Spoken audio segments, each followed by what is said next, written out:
ಸ್ನೇಹಿತರೆ ನಮಸ್ಕಾರ. ಲೇಖಕಿ ಮಂಜುಳಾ ಅಣ್ಣಪ್ಪ ಕಾಗೋಡು ಅವರ ಒಂದು ಲೇಖನ ಸುಖಿ ಜೀವನದ ಗುಟ್ಟು.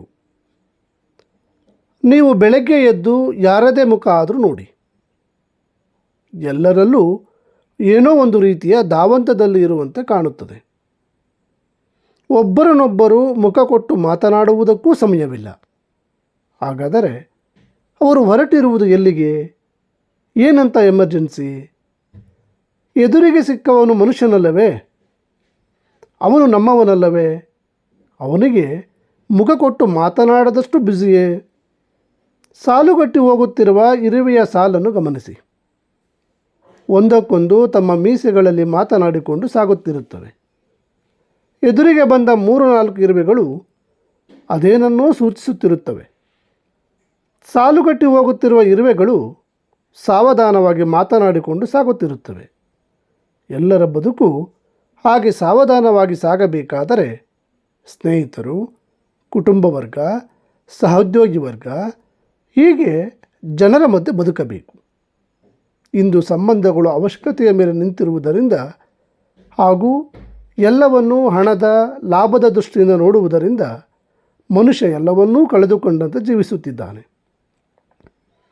ನಿಮ್ಮ ಮನೆಯಲ್ಲಿರುವ ಪುಟ್ಟ ಮಗು, ನಿಮ್ಮ ಮನೆಯ ಅಕ್ಕಪಕ್ಕದಲ್ಲಿ ಬೆಳೆದಿರುವ ಹೂವು ಗಿಡ ಮರಗಳು, ನಿಮ್ಮ ಕೈತೋಟದಲ್ಲಿ ಚಿಲಿಪಿಲಿಗುಟ್ಟುವ ಹಕ್ಕಿಗಳು, ಅವು ಯಾವುವು ಕಾಂಚಾಣದ ಶಬ್ದದ ಮುಂದೆ ಕಾಣುತ್ತಿಲ್ಲ. ಅವೆಲ್ಲ ಸಂಪತ್ತುಗಳೇ. ಅವು ನೀಡುವ ಆನಂದ ಲೆಕ್ಕವಿಡಲು ಸಾಧ್ಯವಿಲ್ಲ.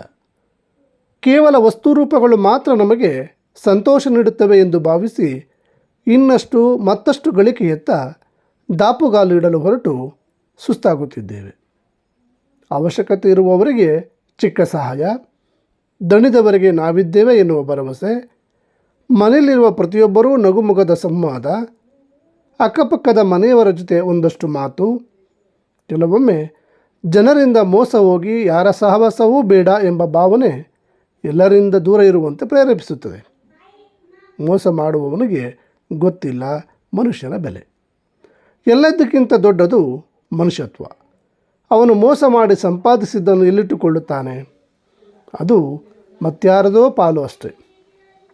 ಹಾಗಾಗಿ ಮೋಸ ಮಾಡುವವರ ಬಗ್ಗೆ ತಲೆಕೆಡಿಸಿಕೊಳ್ಳದೆ ಮುಗ್ಧ ಮನಸ್ಸುಗಳ ಜೊತೆ ಬದುಕು ಸಾಗಿಸಿದರೆ ನಿಮ್ಮ ಬದುಕು ಸುಖಿ ಬದುಕಾಗುತ್ತದೆ.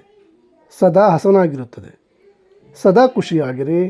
ಸದಾ ನಗು ತುಂಬಿದ ಜೀವನ ಎಲ್ಲರದಾಗಲಿ.